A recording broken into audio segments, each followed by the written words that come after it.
Right, here we go. I am going to introduce myself. So I think quite a lot of you know me. My name is Charlie Stevenson, and I go to this church, and I've been going here since January 2005, I think. I was asked, this year, in June, we had this church's 60th birthday anniversary of this building here itself being set up. And I said, I'll do a bit about the history, because as lots of you know, I'm a bit of a nerd. And so I said, I'll do a bit about the history. And I started researching, and I realised that actually there's way more than I ever thought there was. And to me, I think it's really interesting. So I said, I can do a little talk about it. Didn't realise quite how into it I would get. There will be available for those of you who are really keen.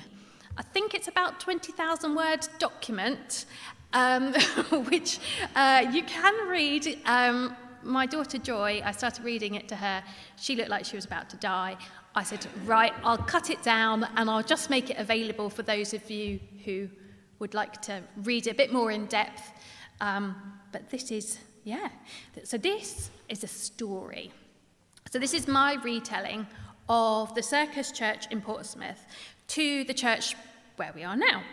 And so there's some key figures who brought us to this place, notwithstanding divine intervention. And it's my intention to try and flesh them out a bit, telling their stories in my words, and also letting them tell the story of the ministry in their own words. But before I start, there are two warnings. Firstly, there are a lot of people called John in this talk. Loads. And that is before I even start talking about the churches that are called St. John's. So if you want to play John bingo, I don't blame you. There are a lot of them. And secondly, there are no women as central characters. I am very sorry. I wish it was different, but history has not recorded things this way. So I've tried to add them in as much as I can, but I'm sorry. So, where to start? Let me take you back to the 18th of February, 1822, which is 201 years ago. On this date, in an era of outstanding natural beauty on the banks of the River Wye in Hereford, a wedding took place in a village called Fareham. A 27-year-old Londoner named John Knapp marries a 25-year-old woman named Lydia Powell. Did I just see you do your first bingo? You're gonna have lots. Almost to the day, 9 months after their wedding, the first of the key people in the life of the life of the circus church was born. His name was John George Francis Henry Knapp, and he was born on the 19th of November 1822 at 54 Foley Street in St Marylebone, London. I do realise some of these slides are a bit hard to see. You'll just have to get the gist. So this is a baptism certificate. So baby John was baptised in his local church in April 1823. And on this document, we get a hint as to his family life. So his father, John Sr.'s occupation was written as trade. And when we find John Sr. later in censuses, he's working as a builder. Are you counting as well? Nice. I'm going to quiz you both at the end and see how many Johns you've got. John George Francis Henry Knapp and his family continued living in London, moving from St Marylebone to St Pancras, so the adjoining neighbourhood parish. And over the following 12 years, he had 4 brothers and 1 sister, but only one sibling, his youngest, Frederick Henry Knapp, survived into adulthood. In 1841, aged 19, John is working as a builder's apprentice. It can be surmised that his father was training him up, but by the 17th of February, 1842, John has an entirely new career. He's a cheesemonger. The reason we come across John in February 1842 is because it is his wedding. John marries the beautifully named 20-year-old Anne Constantina Croton. Her father's profession, cheesemonger. Yeah. I think that's right. I think that's obviously where he's got that from. So, John and Anne marry in the parish church of St Marylebone in St Pancras, and a mere 4 months later, their first child is born. Yeah.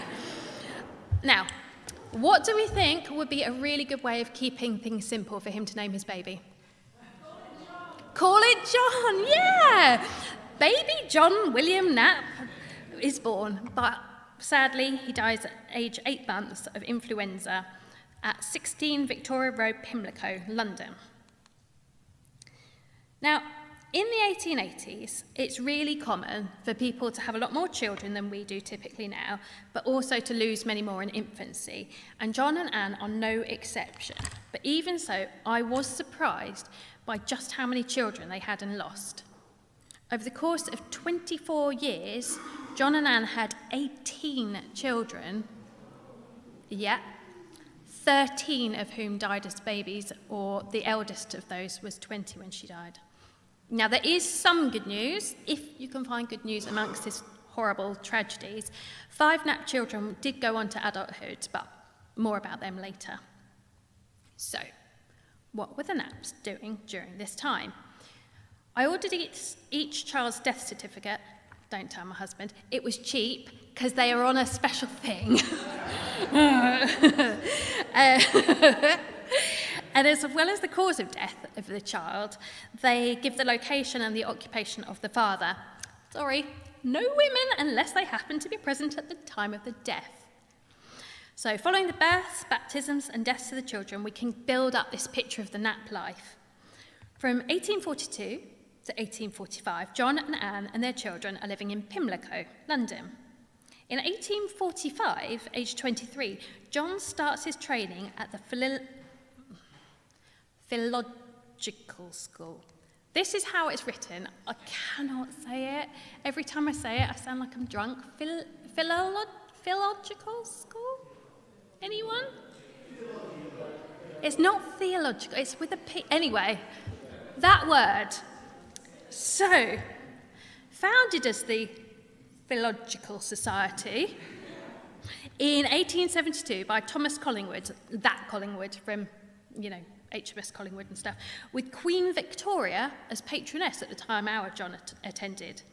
So the school's objective was to help the heads of family who by unexpected misfortune have been reduced from a station of comfort and respectability. So the school was sustained by private subscriptions and aimed to educate 40 boys, 10 for the ministry, 10 for the navy and 20 for mechanical operations. Once the students had completed their education, they were found employment by the governors. I am confused, and I can find no reason why our John attended the school aged 23. All the other people that attended were there for a few years, and they were all children. Our John was only there for 1 year, and he was an adult. I can't, it's definitely the right guy, but I can't work it out, so that's a little mystery.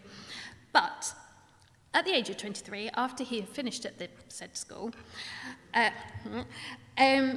his occupation was scripture reader to the parish. Anne and John and their children had moved to 9 Thomas Street in Southwark in Surrey, which is still a part of London.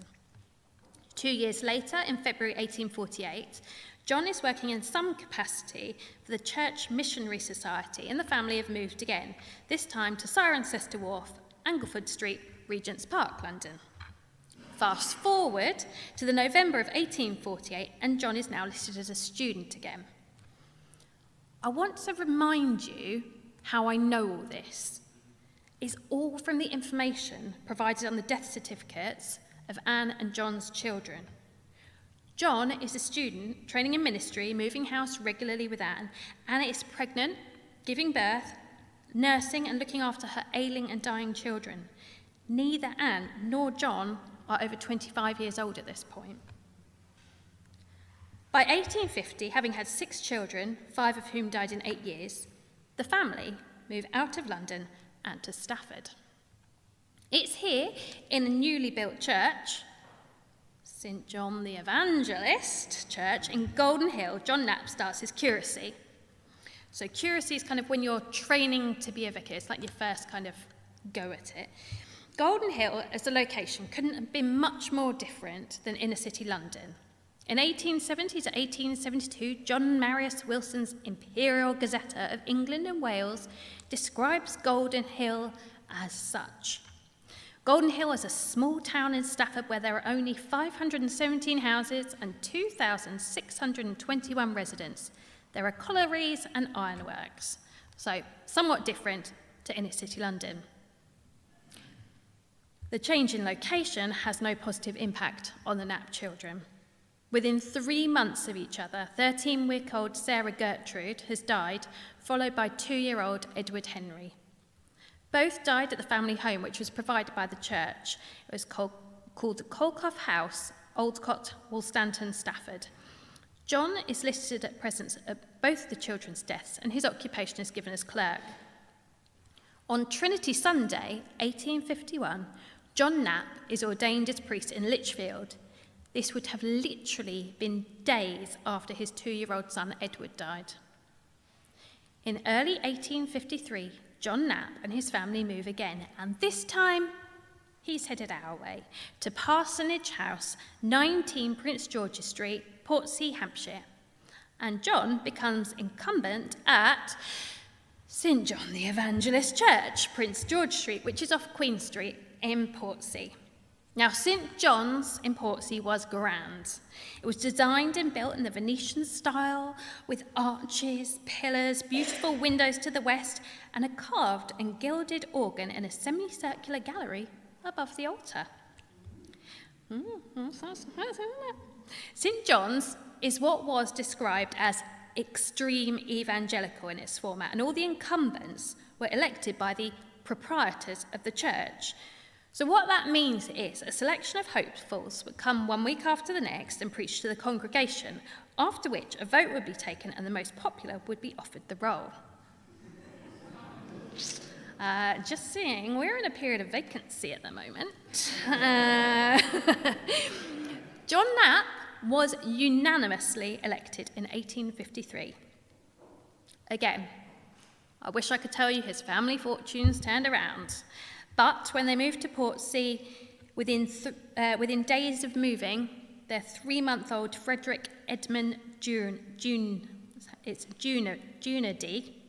I'm not quite sure how you say it, obviously, Knapp dies after 14 days of suffering diarrhoea, and he is the first, but not the last, of the Knapp family to have their funerals at St John's in Portsea. I've got to give you a bit of a relevant historical fact for this next bit. So, from the 1860s and right up until this period, so we're talking like the mid-1850s, people in history, in the Church of England and in other churches, people would be seated according to their wealth and status in a church. So the order of the seating was just another example of what many considered to be a divinely ordered hierarchy of creation. I mean, I'm just saying... Rachel, you're right at the back there. So what this meant in real terms is the people who could afford the highest ranking pews were closer to the pulpit. Now, I realise that I'm saying some things like pulpit and stuff that maybe not everyone knows what it is. That's the pulpit. So it's the kind of area that's often raised where the ministers would traditionally stand from to talk to the congregation, to talk to people there. This here is a picture of the inside, or some pictures of the inside of St John's in Portsea. I don't know exactly when they're dated. Obviously, they'll be later than 1853, but these are the only pictures I've found. Many working-class people felt they didn't belong, and they would not be welcome at a church. They were right. Their status, clothing, job roles, and socio-economic position were seen as undesirable.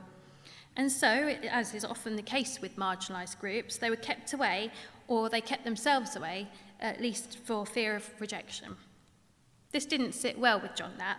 John believed with his whole heart that God was for all people, regardless of their wealth or status, and after 4 years living and working in Portsea as vicar of St John's, there came a turning point in his ministry when he felt God speaking to him.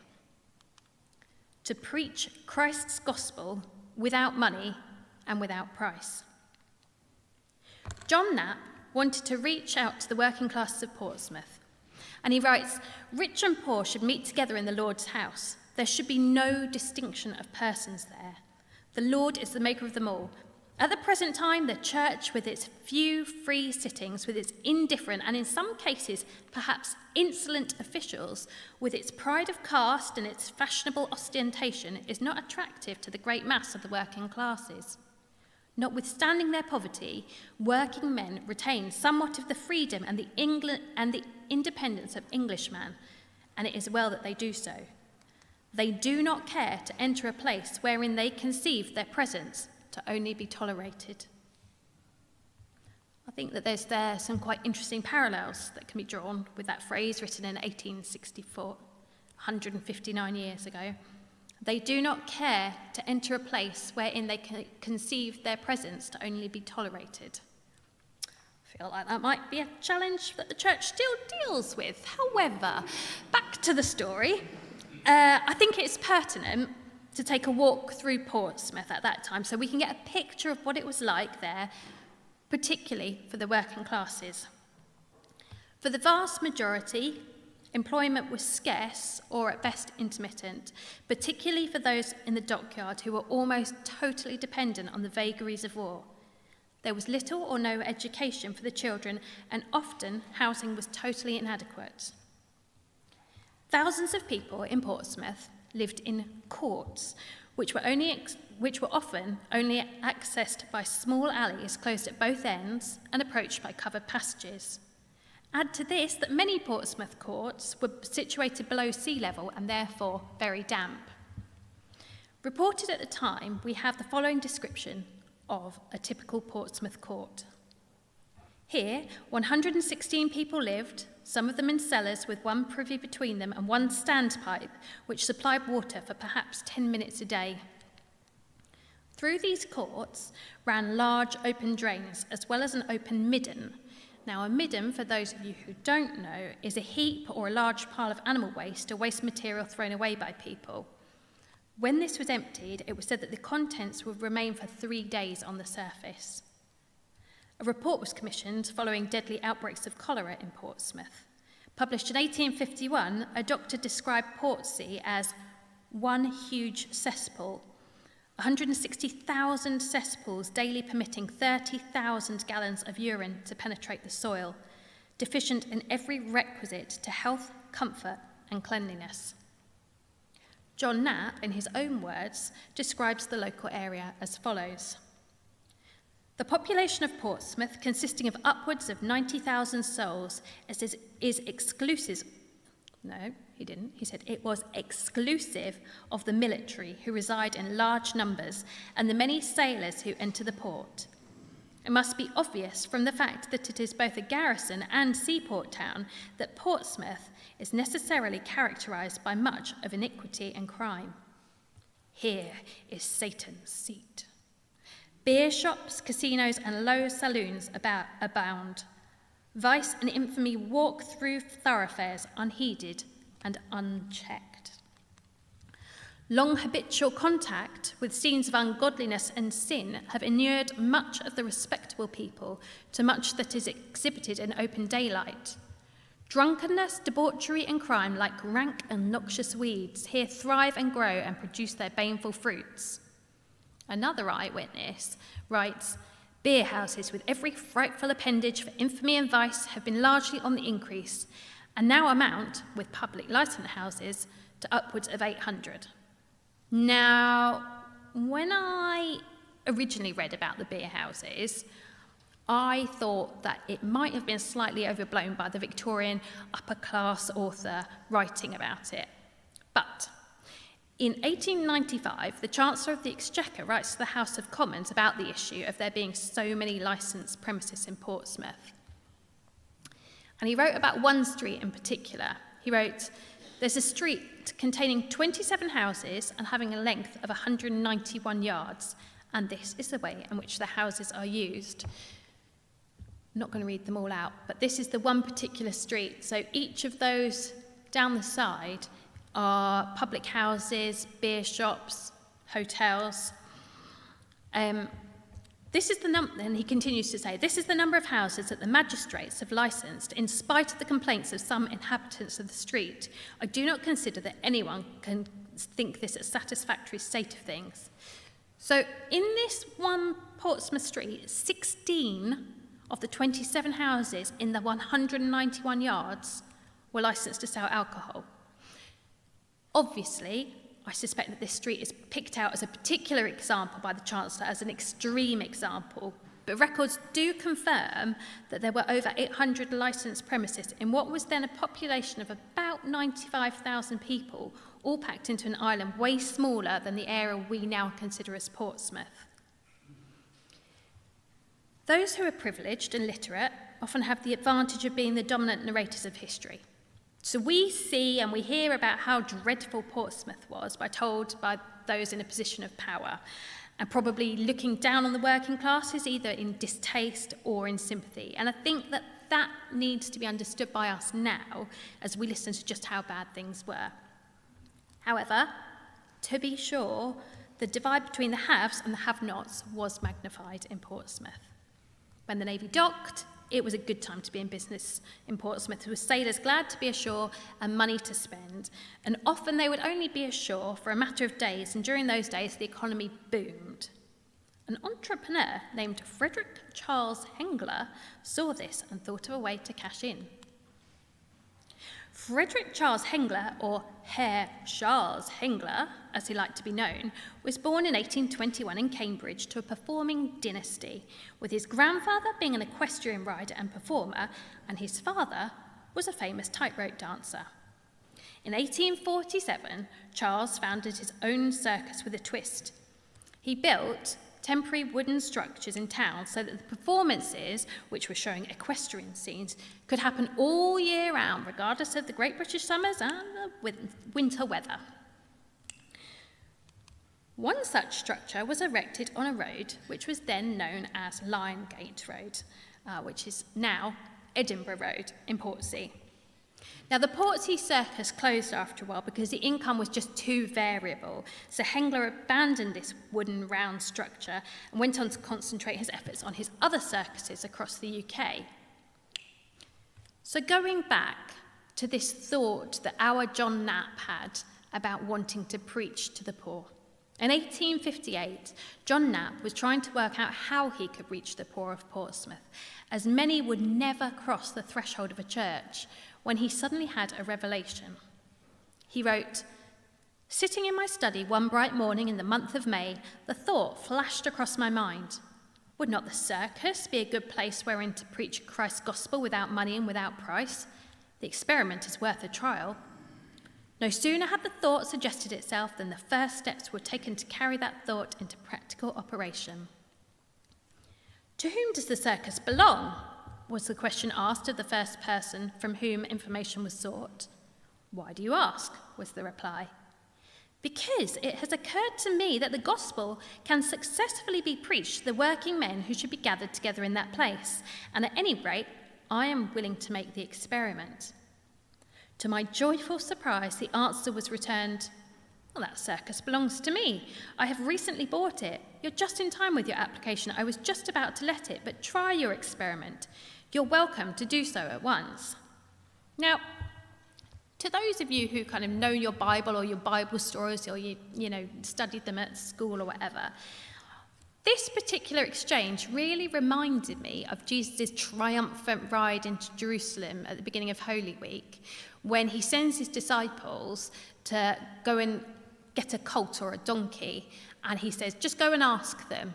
And if anyone asks you why, say, "Oh, the master's requested it." And that's what happens. And he's given this donkey, and there's no kind of question about it. And I just thought, when I was reading that, I kind of thought that there was quite a parallel there. Anyway, John Knapp realised, once he was given the go-ahead to get the circus, that the circus didn't actually quite fall under his parish of St John's Portsea. So he contacted the Reverend McGee, whose parish it was in, and also the Bishop of Winchester, who at that time covered the Portsmouth area. And again, he's immediately given permission and blessing. John Knapp moves quickly. He had his thought, and in literally just over a week, the first service is held in the circus. So to get the news out there, John Knapp and presumably a team from St John's in Portsea go big on publicity. Placards on the routes out of the dockyards, handbills were circulated by the thousand to the working men's houses and amongst the streets and alleys of Portsea. This slide is the genuine text and is genuinely what was printed on the handbills that went out to people. And the people came. The following description of the opening service was published at the time, and it's from a local newspaper. Special services for the people. The spacious building, formerly used as a circus, was engaged for the purpose of conducting special religious services on Sunday evening. The first service was conducted by the Reverend J. Knapp, and the building was filled to overflowing. Every part of it was crowded, and what was formerly used as a gallery appeared one mass of human beings. It is supposed that at least 2,000 persons were present, but some estimates go much higher. The utmost order and decorum prevailed throughout, all present appearing to feel that although the building they were in was not a church, required it should be treated as if it were such. The mayor was present and several policemen were stationed at different points, but there was no more required than would have been at any church or chapel. Mr. Knapp said that he would wish to say a few words. There were many persons who would not come to the house of God because they believed that they would have to pay something for it. Others felt that their clothes were not suitable, but in this place, so that's in the circus, the gospel would be preached without money and without price, and glad he would be to welcome any man, however poor, and hail him as brother. The newspaper reports goes on to say, the address was followed and couched in such plain and simple language as to be easily understood by the most ignorant person. The service was brought to close in the usual manner, and Mr. Knapp again renewed the invitation for all to come and hear the gospel preached without money and without price. Publicity continued in the form of many newspaper articles and advertisements, as well as flyers like this one. Again, newspaper reporting says, the anxiety to hear the gospel of the grace of God at the present time estimates that on Sunday, no less than 2,400 people are congregated. Originally, John Knapp had only been intending to hold Sunday evening services at the Circus Church, bearing in mind he was still doing his normal job at St John's, as well as being a husband and father. However, within a few months of opening the doors, there was a change in Portsmouth's social circumstances, and a need was seen and met by the Circus Church. During May of 1857, a major uprising began in India against the rule of the British East India Company, which functioned as a sovereign power on behalf of the British Crown. This uprising is now often referred to as the First War of Independence. At the time, it was called things like insurrection. So when you're looking at newspaper reports and things, it was known as the Indian insurrection. This was an horrific event, with violence and exceptional cruelty being inflicted on both sides. Even from our terms now, it was grim. For the folk at home in Portsmouth, the news, although limited and biased, was challenging and contradictory, because it meant work and opportunities for so many, but it also meant separation and death. At this time, most working class people got their news from the public houses where newspapers could be shared and gossip abounded. John Knapp, realising that the working class of Portsmouth were desperate to keep up to date with the news from India, offered them an alternative to pubs to get their news. He brought the news into the Circus Church on Wednesday evenings. This was not without controversy, as I'm sure you can imagine. Many traditional church people felt that the news and church should not be mixed. But John Knapp disagreed entirely, and the meetings grew a life of their own, with 2,000 people coming every week. John Knapp explained the format like this. After singing 2 verses of the national anthem, the more instructive portions from the newspaper are read for about 45 minutes. The secular portion of the meeting has thus concluded. A hymn is then sung and a portion of the Bible read and expounded. Another hymn is sung and a prayer offered by one of the clergymen present. The meeting concludes with the doxology. The circus church grew in reputation, with worshippers remaining consistently around 2,500 people. However, so too did the unease and disquiet amongst other people. Many doubted that the experiment would last. The traditionalists felt that once the thrill of this new venture had died down, the people gathered would return to their normal lives and Portsmouth would remain as it always had done. The circus church, pushing back against the status quo in terms of societal norms and its rebellion against the monetisation of churchgoers, was challenging to many of the old school.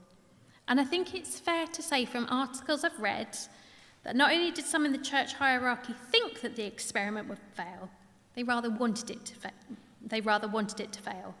Whilst the local vicar and the bishop of Winchester had given their blessings, other traditionalists felt uneasy about this free church and its optimistic, evangelical, enthusiastic leader. The circus church was an oddity. It had no parish. It was never consecrated, and in theory, it was not actually an Anglican church.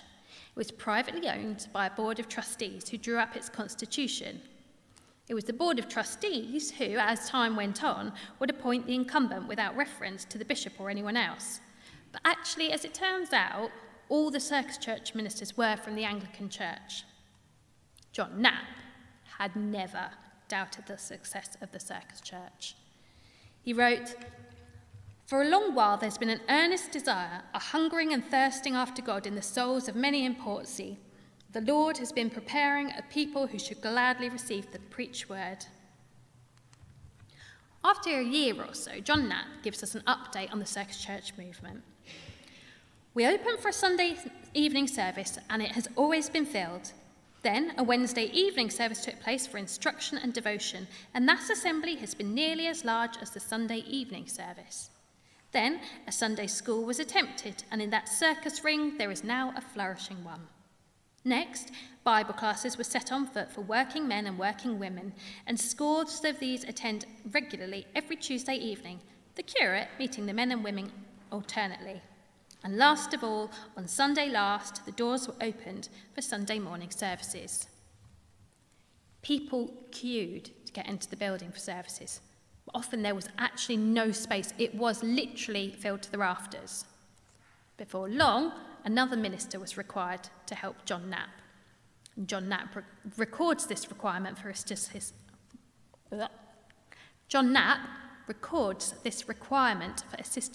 by saying, "Another labourer was sought for, who in God's strength might enter into the harvest." It's therefore at this point the Reverend John Jones enters the life of the circus church. An immediate consequence of the appointment of Mr. Jones was an extension at the circus. Sunday schools, Bible classes, and a Sunday morning service were gradually and successfully added to the services already in operation. So John Jones is the second of our lead characters in the life of the circus church, and he joined Knapp in spring of 1858. I'm afraid I can't tell you about his life before or after his work in the circus church because it just couldn't narrow down the right John Jones. But I do know that before he joined the circus church, he had worked in Nottingham and Newcastle. I can, however, tell you about a serious incident regarding John Jones and John Knapp, which must have really affected the dynamics of the circus church. So, John Jones was, as well as being senior curate at the circus church, he was the president of the Teetotal Association. In September 1858, John Jones attended a tea meeting in a schoolroom at the circus church with John Knapp. For a contested reason, John Jones is excused from the meeting by John Knapp. Whilst on his way home, John Jones falls, but he somehow manages to get back home, although he doesn't recall how. A newspaper report at the time states, "It appears he had been under medical treatment and he had taken brandy and laudanum, to which he attributes the unhappy occurrence." So, the long and short of it is that John Knapp believes that John Jones was under the influence of alcohol, not being taken for medical purposes. John Jones absolutely refutes this and says he must have been overheated or unwell. Now, if John Jones had been under the influence of alcohol or other substances at a church meeting, whether intentional or otherwise, John Knapp did need to show leadership as the founder and figurehead of the Circus Church. Because if you have a member of an organisation preaching one thing and then being seen to blatantly do the opposite, it could have affected the whole establishment. So John Knapp writes to the bishop, the Lord Bishop of Winchester, that evening and told him that he was forbidding John Jones preaching on Sunday. And the bishop then went on to withhold John Jones's licence. John Jones continues to protest his innocence, claiming that John Knapp was actually jealous of his popularity and had therefore tried to smear his reputation. There was turmoil, a lot of turmoil, in the Circus Church between the two ministers, and these two ministers kind of divided the congregation between the Knapp team and the Jones team. And there are many, many newspaper articles showing arguments for each of them and against each of them. I make the supposition that it must have been really challenging for John Knapp to share the running ministry of the venture he'd started, regardless of how much he wanted or needed help. Maybe he was jealous of John Jones's popularity, as John Jones had suggested. We don't know. But we do know that John Knapp does recognise John Jones was better at speaking to the people of the working classes, because he tells us about it. He tells us about a conversation he overhears, and he writes about it in his 1858 book, which is called The Church and the Circus. Now, I should mention, he does write this before the dramas, but I think it's worth listening to. So, this is the conversation that he overhears people saying. So, have we not a first-rate minister? We poor people can understand all he says. Ah, well, replied my friend, don't you like to have Mr. Knapp to preach to you? Ah, yes, answered the man. We like him very well, but then you see he's got too much of the dictionary. Now, Mr. Jones, you know, he has got none of the dictionary. So this is written, actually, I would say quite humbly, by the person who's kind of being sort of said, oh no, he talks a bit much and we don't understand him as much as the other guy. So John Knapp learns from this, and he learns from John Jones, and he says, the work of a Christian minister is not to deliver a laboured and elaborate essay to his people, but to proclaim as a herald the gospel of the Lord Jesus Christ. The working classes are the best judges of true preaching. There is a sharpness of intellect, a quickness of perception, a common sense character of mind amongst our skilled artisan population, which makes them the most competent discerners of real, substantial pulpitry oratory. None better than they can balance the mental calibre or measure the real pretensions of those who address him. Simplicity does not imply childlessness. Neither does plainness of speech mean poverty of thought. I think that's pretty good. So, to conclude the tumultuous period of John Jones and his time with the Circus Church, there is a really lengthy article published in the Hampshire Advertiser on Saturday the 26th of May 1859. It is printed out there, it's tiny, you can't read it, but I'm going to tell you what it says. In brief, it's very much written on the side of John Jones, and it goes into great detail about all the ways in which he has been unfairly treated, in the author's opinion. We learn that the supporters of Jones had hoped he would be exonerated, but instead, the bishop has issued a decree to the effect that John Jones could not preach in Hampshire anymore, so he was leaving, having accepted a curacy in Staffordshire. I think it would be fair to say that John Jones's time at the Circus Church was tricky, and he made both admirers and opposers. In the meantime, John Knapp has been busy.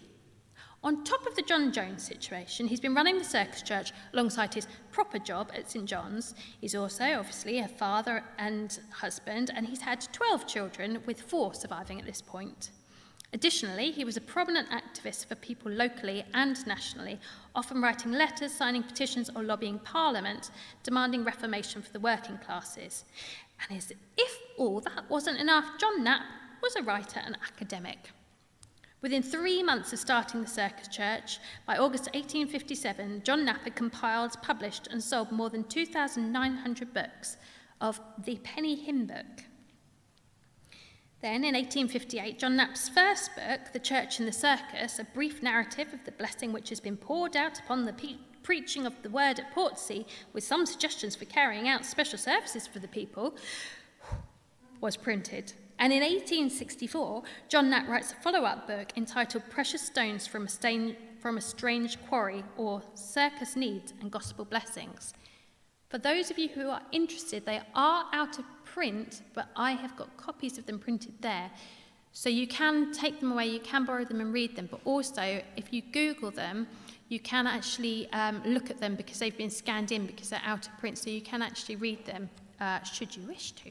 And these books, they've helped me immensely writing this talk because I can directly quote from John Knapp. And through these words, I can kind of get a measure of the man from a missionary point of view. But of course, none of his personal life is written about, and whatever he writes will have his own bias. In November 1858, another minister is brought to the church. Ideally, his name wouldn't be John, but of course it is. This man is called John Cutlack Martin, and he's the third of our main characters. Now, by the time John Cutlack Martin arrives, John Knapp was barely out of the scandal with John Jones, and he'd been running the Circus Church alone for 17 months, and he needed someone to take the helm of the Circus Church. John CM, as I'm going to call him, are you still counting? Oh, great work, Rosie. Would be this person. But before I move on to John CM's tenureship, I want to just conclude John Knapp's remarkable story. John Knapp was continually driven by the Spirit and doing what he thought was right, happy to fly in the face of church traditionalists, and this continued to make him unpopular in some circles, as some felt he had a willful disregard for bureaucracy and church norms. A perfect example of this would be 11 years after the foundation of the Circus Church in 1868, when John Knapp became invited up and down the country, when John Knapp becomes talked about in newspapers and churches up and down the country because he had accepted an invitation to preach in a new church in Brighton, but a Baptist chapel. This was considered an unlicensed building and therefore not appropriate for a preacher to preach from. John Knapp was suspended by the Bishop of Chichester, so that was who was looking after him at this point, until he made a public apology. He was told he must purge himself from the offence. John Knapp refused to do so. For him, taking the church out of the church building was essential to reach those who felt unwelcome. He believed that he was doing nothing wrong, and despite not being an Anglican building, the Baptists had every right to their space and to hearing the word of God, including if it came from an Anglican minister. And it's worth reminding ourselves at this point that the Circus Church was never actually consecrated, and the bishop at the time had been more than happy to give his blessing. Much like with the John Jones situation, people from both sides made really public arguments, while John Knapp remained pretty quiet about it, well, at least in public. Bishops and their staff were arguing publicly in newspapers. On the 23rd of November 1880, John's wife, Anne, died at home aged 59, 40 hours after suffering apoplexy, which we would now call a stroke. Anne and John had been married for 38 years and had experienced an exceptional roller coaster of experiences together, with Anne supporting John from behind the scenes all the way. It was only 6 weeks later, after Anne had died, that John left Parsonage House, St John's, and Portsea altogether. On January the 28th, 1880, 6 weeks after Anne's death, John Knapp takes the role of vicar at St James's Church in Shaftesbury, Dorset, having spent 28 years at St John's in Portsea. 5 months after his move and 7 months after Anne's death, John Knapp passes away. He was 58. Despite having only been at his parish for a very short amount of time, he had made a huge impact, as newspapers and obituaries report. John Knapp was not brought home to Portsmouth, much to the distress of the Circus Church, but he was buried with love at St James's, Shaftesbury, by the main door of the church. So, what of Anne and John's surviving 5 children? Annie, the eldest, married Colonel William Robert Mayo and had 9 children with him. They travelled the world, with some of their children being born in Bermuda. Annie and her mother Anne remained very close despite the distance, writing to each other regularly. After 50 years of marriage, Annie's husband William died, and she herself died less than a year later. She was 79. William, known as Willie, was the second oldest surviving Knapp child. He was born in 1844 and he died in 1899 at age 54. Willie worked for the National Provincial Bank and he married Grace Goldie Georgina Warren, known as Georgie, when he was 22. Georgie and Willie had 2 daughters together, Alice Mary Georgina and Mabel Constantina, but tragedy struck in early November 1873 when both his daughters died within 3 days of each other, both of scarlet fever. Alice was 5 years old, Mabel was 2 years old, and their mother, Georgie, was in the early stages of pregnancy with her 3rd child. Willie and Georgie's marriage was not to last. In 1877, when their 3rd child, a son named Shirley, was 3 years old, Georgie petitioned for divorce against Willie. This was incredibly unusual at the time, and it made the national newspapers. Georgie cites cruelty and says adultery was committed by Willie. It doesn't seem that Willie seems to contend this. In fact, to quote him, he says, "I am master of my own house, and I shall do as I like." However, the petition for divorce failed. Yet, both had further relationships. Georgie became the common-law wife of a doctor, and her son ended up taking her stepfather's surname. Willie remarried, although I think it might have been bigamously, in 1881 to Charlotte Ada Marie Mules Sutton, with whom he had 6 children. Tragically, she died herself, aged 30, less than a year after her youngest was born. Now widowed from his potentially bigamous relationship, Willie marries again, and this time to a woman called Elizabeth, with whom he had a further 2 children. Willie dies in Somerset, aged 54. Martin Arthur was born a decade after his brother Willie and was not a healthy child. However, he did survive and he became a solicitor before training to be a priest. Ordained by the Bishop of Salisbury in 1879, he moved to Witchhampton, Devon, where he met his wife, Kate Fletcher, and they married in 1881. Martin and Kate had 2 children, John Christopher and Katie. Martin served dutifully in Witchhampton, Bath, Warminster, and then Dalston. He died on Boxing Day, aged 82, in Acton, London, and was described as a joker with merry eyes, sharp nose, and fine hands. Ernest Robert was born 1 year after Martin Arthur, and like his brother, he too became a priest. The 36-year-old priest married the 21-year-old Katie Elizabeth Northcote Crisford in London. Then he took up occupation and they moved to Rodbourne, Cherney, Wiltshire, having 7 children together, none of whom passed as infants. Ernest is described as beloved by his church and community, for whom he served for 37 years, dying in 1928, aged 72. Margaret Marion Mabel, known as Maggie, was the final Knapp child to survive into adulthood. Maggie was born in 1862, and it seems she lived a quiet life with her parents in Portsea and then moving to Dorset with her father after her mother died. Maggie was only 19 when her dad died, and we next find her aged 28, living with her brother Martin and his family in Bath. It looks like John Knapp posthumously continued providing for Maggie, as the censuses show her now being of independent means. By 1921, Maggie is still living as an independent woman, now in Bromley, Kent, and she gives her occupation as church work, retired.